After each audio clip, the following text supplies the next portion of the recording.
mano coste capitelonzi, ma cochi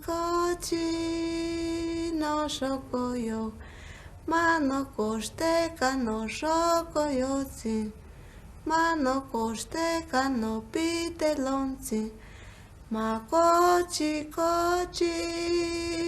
pitenzi, mano costeca pitelonzi, mano costeca no shoko.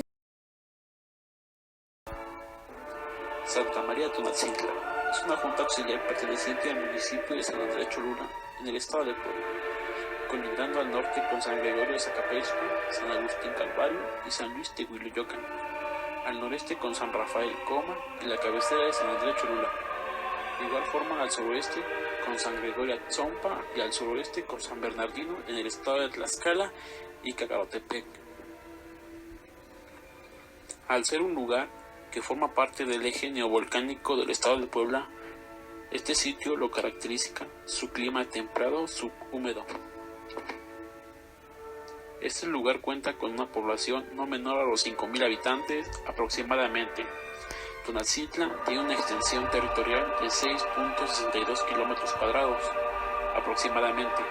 Se dice que desde el siglo XVI su población fue muy devota de la Virgen María, por lo cual en su honor se edificó el templo que rendía culto a Tonatzin, que significa Nuestra Madrecita, vocablo del cual se derivó el nombre de Tonatzintla. Bajo las estructuras de Santa María Tonatzintla hay restos de un templo dedicado a Tonanzi, que para los antiguos mexicanos era la madre tierra.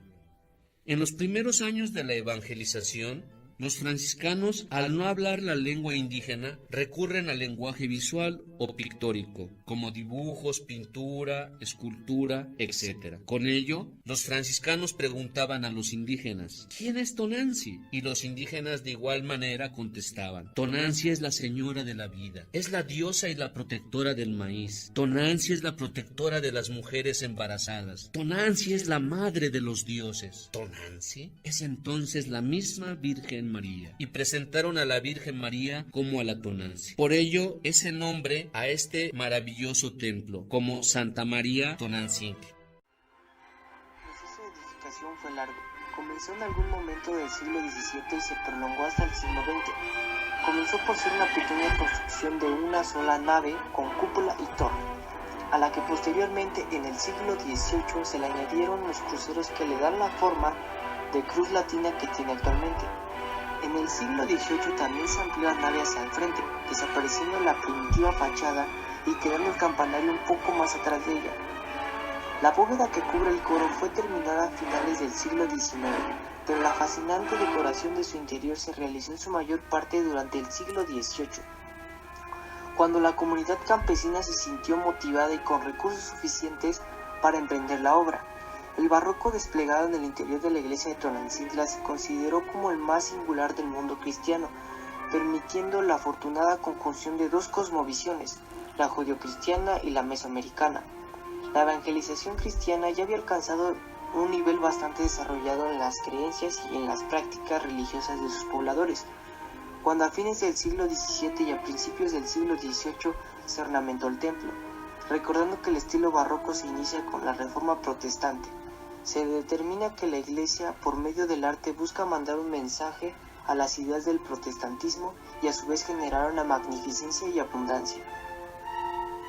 En la época de la conquista o época virreinal, estaba en duda si la gente del Nuevo Mundo eran humanos o no, si tenían alma o no, por lo que Carlos V de Alemania y I de España no podía conciliar el sueño pensando en ello, y ordenó a los franciscanos saber todo acerca de la cosmovisión indígena. Los franciscanos tristemente le escribieron, Señor, no hay dónde investigar, Hernán Cortés arrasó con todo. Y Carlos V volvió a ordenar, busquen entre los indígenas más sabios que hayan logrado sobrevivir a la conquista y pregunten, ¿esto del cielo, del infierno y del purgatorio vienen con la religión judeo-cristiana? Para los antiguos mexicanos no había un cielo, había 13 planos distintos. Tampoco había un infierno. Para ellos existían 9 inframundos. Y según la cosmovisión azteca o indígena, nosotros debemos estar felices porque hemos logrado superar esos 9 inframundos y hemos logrado llegar a un primer plano, la tierra. Pues según el pensamiento azteca, en la tierra comenzamos a ascender un plano astral. El comportamiento en vida no era tan relevante. Sin embargo, la forma como murieran determinaba el plano o el cielo al cual debían ir. Imaginemos a los franciscanos: 13 cielos, 9 inframundos. Ave María Purísima, ¿a cuál de esos 13 cielos hay que ir? A lo que los indígenas contestaban: al quinto cielo, al cielo de Tlaloc, el dios de la lluvia. ¿Y cómo podemos llegar a él? Por medio del agua o del frío. Los antiguos mexicanos creían que si morían ahogados por un rayo, por pulmonía, algo relacionado con el agua, esto automáticamente les llevaba al cielo de Tlaloc.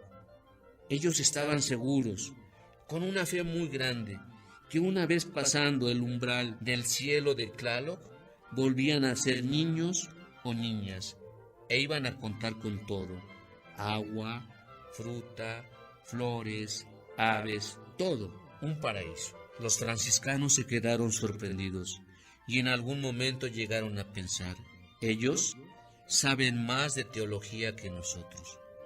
Hay una parte del Evangelio en Mateo donde Jesús dice que para poder entrar al reino de los cielos hay que volvernos o hacernos como niños. Para muchos escritores, Tonantzintla es el único sitio donde los franciscanos permiten expresar a los indígenas no solo su sentir artístico, sino también su sentir espiritual. A la entrada nos encontramos con un cancel en madera cedro, excelente talla cholulteca, pero rompe con la parte alta, el sotocoro. En el centro del sotocoro aparece la Virgen María, rodeada por niños músicos que la veneran. Algunos portan instrumentos de viento, otros portan instrumentos de cuerda. En la parte baja del coro, al costado sur, tenemos el bautisterio y al costado norte una capilla más dedicada a San Antonio de Padua. La iglesia tiene planta de cruz latina. A la entrada también podemos contemplar 2 altares de estilo neoclásico, uno dedicado a San Sebastián Mártir y otro dedicado a San José y a la Virgen María. Estos fueron agregados en 1900, pero rompen con la magia indígena.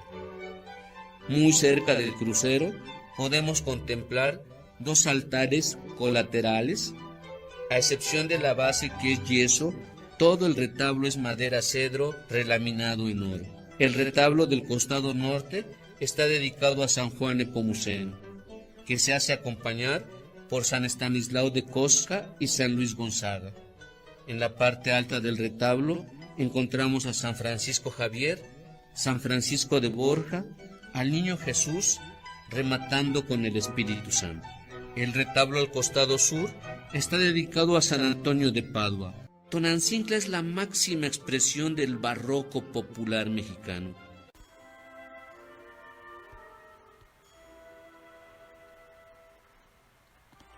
La torre consta de 3 cuerpos principales.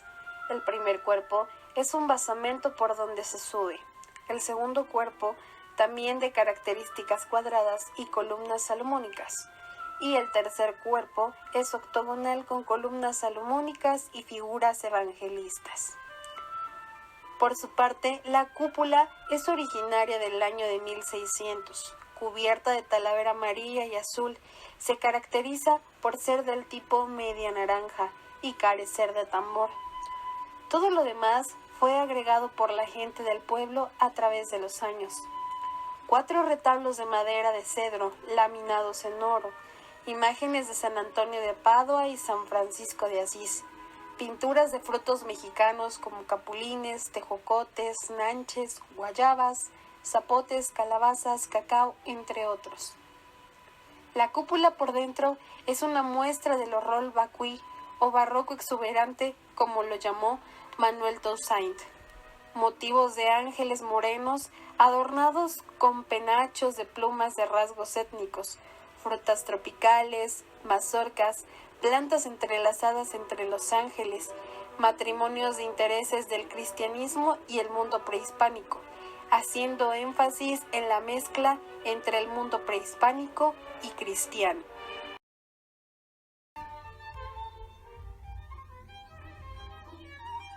Dentro de las características arquitectónicas de este templo nos encontramos con la planta de cruz latina, orientada con el frontis hacia el poniente y el ábside hacia el oriente, una generalidad en el ámbito cristiano. La nave, que está compuesta de 3 secciones, con bóveda de arista y crucero, en el cual se encuentra la cúpula, la cual carece del tambor. En la cúpula y el crucero están representados los dogmas básicos del cristianismo y la exaltación de la Virgen María. Este templo se conforma por una barda atria rodeada de pináculos y 3 puertas de acceso diferentes. La principal se localiza al poniente y está formada por 2 arcos de medio punto, un nicho arriba de los arcos con una cruz, un óculo y 5 pináculos que la rematan. La puerta sur se conforma por un arco de medio punto, la rematan 2 pináculos y su frontón es simple. La entrada norte es la más pequeña y la conforman un frontón roto y un escudo con los 4 símbolos de la Virgen María: la estrella, el pozo, la palma y el cedro. La fachada principal consta de 2 cuerpos principales. En el primer cuerpo se encuentra la puerta de acceso con 3 arcos ojivales trilobulados. Adjunto a estas 2 pilastras con pedestal. El segundo cuerpo se compone de la ventana de coro y 2 pequeños nichos adosados con 2 figuras toscas que representan a San Pedro y San Pablo, los pilares de la iglesia.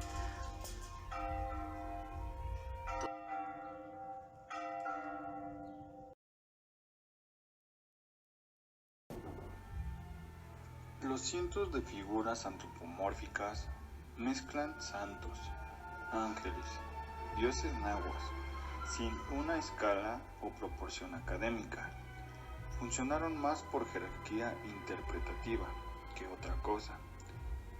Las caritas son claramente indígenas. Lo mismo sucede con los órdenes arquitectónicos de la portada del templo o del campanario, que contienen columnas salomónicas, capiteles dóricos, jónicos o corintios, reinterpretados o remodelados por manos que insertaron elementos propios y nuevos. Entre toda esta abundancia de forma se tiene al centro el símbolo del Espíritu Santo. La cúpula del templo representa el paraíso con los 9 órdenes angelicales.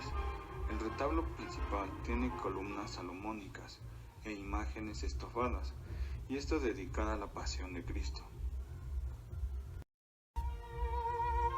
Al interior se emplearon decoraciones de estuco, yeso, madera, talavera, con tonalidades y terminaciones en oro, recalcando que el barroco buscaba ser infinito, eliminar las contenciones estrictas y resaltar el recargamiento proveniente de la imaginación, provocando así que ésta no tuviera un fin. El sistema constructivo del templo corresponde a muros de carga. Estos eran gruesos, de aproximadamente 60 centímetros de ancho. Los muros están hechos con piedra y ladrillo, colocados en forma aleatoria. Su cimentación corresponde a una mampostería, hecha de la misma piedra que se encontraba en la zona, es decir, piedras ígneas, y algún tipo de argamasa o cemento de la época. Concluyendo con la gran importancia que representan los aportes arquitectónicos y culturales del barroco indígena, quien impulsó un pensamiento libre, creativo e innovador, sin límites de expresión, ligado directamente a la religión y el politeísmo. Las características de este arte sorprenden por la gran cantidad de interpretaciones que se pueden tener con respecto a un detalle, de los muchos que integran esta edificación.